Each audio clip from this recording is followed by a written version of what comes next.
श्री क्षेत्र वाडी रत्नागिरी इथल्या चोपडाई देवीच्या यात्रेसाठी येणाऱ्या भाविकांच्या सोयीसाठी आणि वाहतूक कोंडी टाळण्यासाठी कोल्हापूर जिल्हा पोलीस दलातर्फे वाहतूक मार्गांची सविस्तर माहिती जाहीर करण्यात आली आहे। भाविकांना कोणताही अडथळा न येता चोपडाई देवीचं दर्शन घेता यावं यासाठी पोलिसांनी विशेष नियोजन केलंय। त्या संदर्भातील चित्रफीत कोल्हापूर शहर वाहतूक पोलीस प्रशासनाकडून प्रसिद्ध करण्यात आली आहे। श्रावण षष्ठी निमित्त श्री क्षेत्र वाडी रत्नागिरी इथल्या चोपडाई देवीच्या यात्रेसाठी येणाऱ्या भाविकांच्या सोयीसाठी आणि वाहतूक कोंडी टाळण्यासाठी कोल्हापूर जिल्हा पोलीस दलातर्फे वाहतूक मार्गांची सविस्तर माहिती जाहीर करण्यात आली आहे। केरली गावातून वाडी रत्नागिरीकडे जाणारा मार्ग यात्रेसाठी खुला ठेवण्यात आलाय।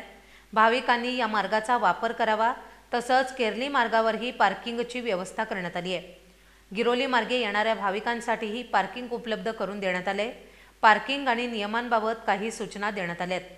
पोलिसांनी भाविकांना आवाहन केले की प्रवासादरम्यान किंवा मंदिराजवळ वाहतुकीला अडथळा निर्माण होईल अशा पद्धतीनं वाहनं पार्क करू नयेत। रस्त्याच्या कडेला किंवा नो पार्किंग क्षेत्रात वाहनं उभी केल्यास वाहतूक कोंडी होण्याची शक्यता आहे। त्यामुळे इतर भाविकांना आणि स्थानिकांना त्रास होऊ शकतो। यात्रेदरम्यान पोलीस दलानं घालून दिलेल्या सर्व नियमांचं आणि अटींचं पालन करावं असं आवाहन जिल्हा पोलीस दलातर्फे करण्यात आलंय। यामुळे यात्रा सुरळीत पार पडण्यास मदत होईल आणि सर्व भाविकांना सुरक्षितपणे चोपडाई देवीचं दर्शन घेता येईल।